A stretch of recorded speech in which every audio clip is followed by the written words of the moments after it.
Have you ever felt like you're constantly fighting a battle no one else sees? Not a battle with swords and shields, but one of emotions, envy, pride, the desperate need to prove your worth. You achieve something great, and still it's not enough. You look around and ask, why them? Why not me? You smile in public, but inside a storm brews, louder, sharper, hungrier. In Buddhist cosmology, there's a realm for this very kind of suffering. It is not hell. It is not punishment. It is the realm of the Atula, wrathful gods, powerful but restless, divine yet chained by anger and jealousy. These beings stand at the edge of paradise, gazing upward at the heavenly realms, tormented by comparison, unable to find peace. Sound familiar? The Atula are not evil. They are not demons in the Western sense. They are echoes of our own unhealed desires, our need to be seen to be superior, to be right. And because they are not monsters, but mirrors, they offer us something vital, understanding.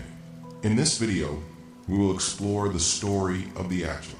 We will journey through ancient Buddhist texts, decode the symbolism, and most importantly, reveal how this mythic realm is not far away. It's within us, because the Atula are not just part of the wheel of life. They are part of the human condition. So ask yourself this: what part of you still wages war? Long after the battle is over, stay with us. What you'll discover might just set that part of you free. In the vast cosmological map of Buddhism, the realm of the Atula, or Asura in Sanskrit, is one of the 6 domains through which sentient beings cycle endlessly due to karma and delusion. This realm is neither hellish nor heavenly. It lies somewhere in between, in a space of turbulence, of unrest. The beings here are divine in power, but burdened with relentless emotion. They are not content with what they possess. They crave more. They dwell in perpetual comparison, waging spiritual and celestial battles, not only with gods, but with themselves. The word Asura has undergone many interpretations. In early Vedic tradition, Asuras were initially powerful deities, later portrayed as antagonistic forces against the Devas gods. In Buddhist adaptation, the Atula represents a being neither fully divine nor demonic, but fundamentally tragic, powerful, brilliant, and deeply tormented. Visually, Atulas are often depicted as fierce warriors clad in armor, wielding weapons, their faces twisted in expressions of rage, pride, or wounded vanity. Unlike hell beings who suffer from external torment, the Atula suffer primarily from internal poison, pride, mana, envy, arwai with Makron, and the delusion of righteousness. They are trapped not by external forces, but by their own refusal to let go. Buddhist iconography places the Atula realm beneath the heavens and above the human realm. This positioning is symbolic. It suggests that Atulas are close to enlightenment, but their ego keeps them bound. They can perceive the realm of the gods, Devas, and long for it, but their pride and aggressive desire to rise make them unfit for it. Their suffering is compounded by proximity to what they want but cannot attain. In many temples, the Wheel of Life, Baba Chakra, shows Atulas on the side, sometimes in open combat with Devas. This imagery is potent. It suggests not only the external struggle for dominance, but also the inner war that defines much of human experience. From a psychological perspective, the Atula can be seen as archetypes of unchecked ambition, of those who identify so completely with their accomplishments, beliefs, or pride that they lose sight of compassion and interdependence. They cling to identity as status. Their suffering is not passive. It is active suffering, the kind that results from pushing, proving, and posturing. But even within this turbulence, the Atula realm holds potential. The sheer energy of the Atula, their passion, their willpower, their clarity of vision, when transformed, becomes the strength of a bodhisattva.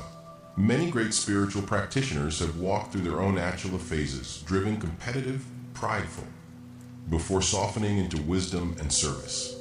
There are stories in the sutras of Atula beings who came into contact with the Dharma and found relief. One such story tells of an Atula king who, after centuries of war, knelt at the feet of a great Arhat and wept, not out of weakness, but out of the unbearable realization of his suffering. In that moment his armor cracked, and with it his illusions. So the Atula is not an enemy. It is an invitation.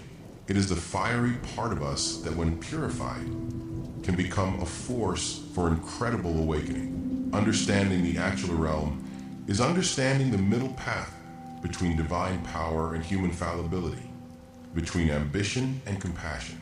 To see the Atula clearly is to see the edge of enlightenment and the perilous drop beneath it. It is to know that even the strongest among us suffer, and that even suffering, when illuminated, becomes a gateway to liberation. In our modern lives, the ancient myth of the Atula might seem distant, a relic of an old cosmology, an allegory tucked in dusty scrolls. But if we look deeper, the realm of the wrathful gods is not some faraway plane. It is a psychological landscape that we, too, traverse, often unknowingly, each day. The Atula represents a condition of the human heart and mind, not evil, but inflamed.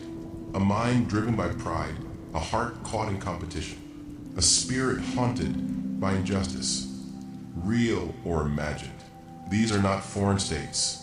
They are deeply human. And that's precisely why the Atula myth matters. In Buddhist psychology, the afflictive emotions, known as the kleshas, form the roots of suffering. Among them, pride, jealousy, and aggression define the Atula realm. But here's the profound teaching. The very energy that binds us can also liberate us. Imagine this. A driven executive constantly competes, never at rest, always needing more. She measures herself by others' failures. Her pride is her armor, her jealousy, her fuel. Outwardly, she is winning. Inwardly, she is exhausted. She is living the Atula myth. Or take the activist, burning with righteous anger. His cause is noble, but he sees enemies everywhere, fights battles without end, and can't find peace even in victories. His spiritual fire turns to emotional burnout. He, too, is touching the Atula realm. Now, neither is wrong. Both have passion. Both have clarity. But both are suffering because their energy is untransformed. The Dharma teaches us to notice this suffering without shame, to observe the jealousy rising, the need to be right, the pangs of comparison, and to meet them with mindfulness. This is not weakness. It is wisdom, because what we resist persists. But what we observe with clarity dissolves. The great spiritual pivot comes when we ask, what is this emotion asking of me? Pride might be asking for recognition, not from others, but from ourselves. Jealousy might be pointing to our forgotten dreams. Rage might be revealing where we feel unseen, unheard, unloved. These aren't faults.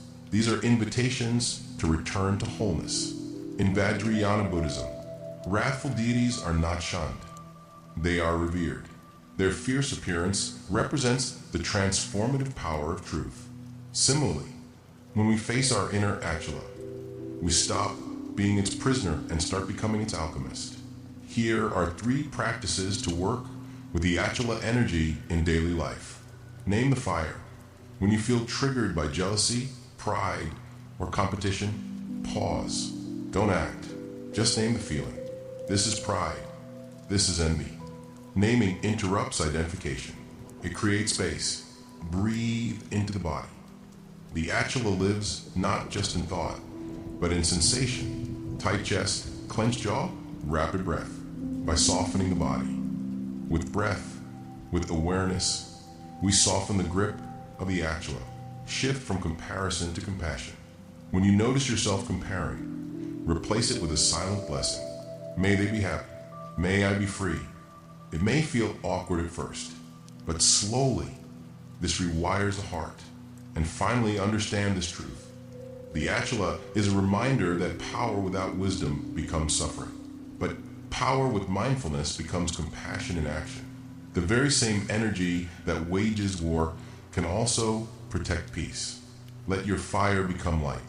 Let your wounds become wisdom. Let the Atula within you become not a curse, but a call to awaken. So here we are at the edge of one of the most turbulent realms in Buddhist cosmology, and yet perhaps the one that most closely mirrors our modern minds. The Atula is not simply a character in a myth. It is a force within us, the drive to be right, to conquer, to prove, to win. But as we have seen, this drive does not free us. It binds us. It keeps us spinning in samsara, more polished, more powerful, but still suffering. The great compassion of the Buddha lies in how deeply he understood all beings, including the wrathful. He did not scorn the Atula. He revealed their suffering with clarity and offered a path. That path begins not with denial, but with recognition. When we acknowledge our inner Atula, we stop projecting it onto the world. We begin to take responsibility for our emotional storms. We become more honest, more aware, more compassionate. And this is where transformation begins. We might ask, can I celebrate another success today without jealousy? Can I pause when anger rises and choose stillness instead of reaction? Can I measure my worth not by comparison, but by my capacity to love? These are small steps, but they are the first real steps out of the battlefield, the steps toward peace. Imagine a world where the Atula within each of us is seen, soothed, and transformed. Imagine spiritual strength that no longer needs to dominate, but only to serve.